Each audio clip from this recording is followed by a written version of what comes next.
আসসালামু আলাইকুম। Hi viewers, আজকে আলোচনার বিষয় হচ্ছে অষ্টম শ্রেণীর গণিত বইয়ের সেট নিয়ে। এই সম্পর্কে পূর্বে আলোচনা করা হয়েছে, তো সেই আলোচনার প্রেক্ষিতে আজকে আমরা 24 নম্বর সৃজনশীল নিয়ে আলোচনা করব। তো ক নম্বর প্রশ্ন বলেছে এ ও বি কে তালিকা পদ্ধতিতে প্রকাশ করো। তার মানে এটা গঠন পদ্ধতিতে দেওয়া আছে। গঠন পদ্ধতি কি? পূর্বে ক্লাসে বলেছি যে গঠন পদ্ধতি হচ্ছে এরকম বর্ণনা আকারে দেওয়া থাকবে। সেটা তালিকা পদ্ধতিতে করতে হলে আগে আমাদের ব্যাখ্যাটা কি আছে সেটা বুঝতে হবে, বর্ণনাটা। তো দেওয়া আছে কি x belongs to n such that x less than 7 এবং বিজোড়। তার মানে হচ্ছে x এর মানটা হবে স্বাভাবিক সংখ্যা যেটা এখানে দেওয়া আছে, আর সেটা 7 এর চেয়ে ছোট এবং বিজোড়, তাহলে সেগুলো কি 1 3 5। আবার বি নম্বরে একভাবে দেওয়া আছে x belongs to n such that x less than 7 এবং জোড়, অর্থাৎ x এর মানটা হবে স্বাভাবিক এবং সেটা 7 এর নিচে এবং জোড়। তো সেই শর্ত অনুসারে কি পাওয়া যায় 2 4 6। তার আমাদের ক নাম্বার শেষ। এখন খ নাম্বার বলছে কি A union B intersection A union C. তাহলে আমাদের এ নাম্বার আর বি নাম্বারটা ক নাম্বার থেকে পেয়েছি, আর সি এর মানটা আমরা লিখবো। সি এর মানটা কি দেওয়া আছে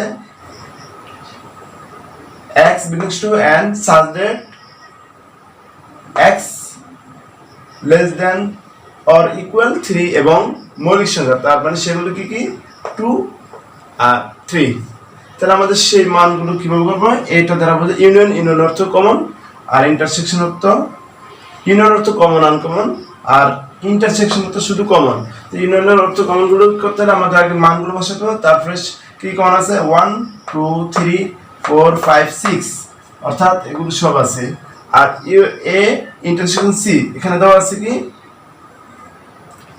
1 3 5 আর 2 3, তার মানে 1 2 3 5। এখন আমাদের যেহেতু এই দুইটার থেকে ইন্টারসেকশন মানে শুধু কমন টুকু নির্ণয় করতে, তাহলে আমরা এই দুটো উঠানোর পরে শুধু কমন থেকে এইটুকু, কারণ এখানে 1 থেকে 6 পর্যন্ত দেওয়া, আর এখানে 1 2 3 5 অর্থাৎ এগুলো থাকে।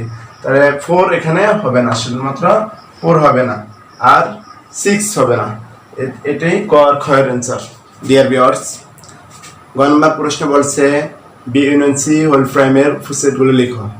তাহলে উপসেটগুলো নির্ণয় করতে হলে প্রথমে আমাদের কাজ করতে হবে বি ইউনিয়ন সি এর হোল ফ্রেমের কাজ করতে হবে, অর্থাৎ হোল ফ্রেম মানে কমপ্লিমেন্টের কাজটা করতে হবে। তো কমপ্লিমেন্টের কাজটা করতে হলে প্রথমে আমাদের ইউ বি সি, কারণ ইউটার মানটার প্রয়োজন হবে কমপ্লিমেন্টের কাজটা করার জন্য।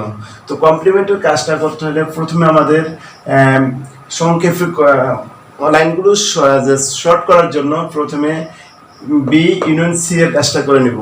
তো সেই কাজটা করার পরে আমরা মান পাই 2 3 4 6, কারণ ইউনিয়ন মানে শুধু কমন আনকমন সব, এজন্য আমরা কমন টুকু লিখেছি। পরবর্তীতে সেই যে প্রশ্ন যেটা দেওয়া আছে সেটা লিখলাম B union C whole frame. তাহলে এটা কিভাবে নির্ণয় করব? U minus B union C. তাহলে সেই মানগুলো উঠানোর পরে তাহলে এটা বাদ হয়ে যাবে, এটা থেকে এটার মান বিয়োগ করতে হবে। বিয়োগ করলে থাকে 1 5। এখন এটার উপর সেটগুলো নির্ণয় করতে হলে প্রথমে আমরা একটি করে লিখবো, পরে দুইটি, পরবর্তীতে একটা ফাঁকা সেট দিতে হবে।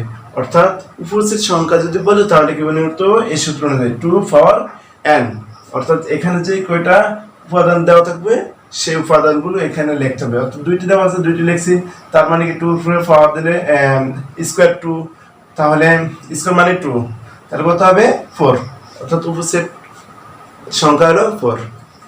তো আজকে এই পর্যন্তই। যদি আমার ভিডিওটা ভালো লাগে তাহলে লাইক শেয়ার কমেন্ট করুন, আর নিত্য নতুন ভিডিও পেতে আমার চ্যানেলটি সাবস্ক্রাইব করুন এবং শেয়ার করে ছেড়ে দিন।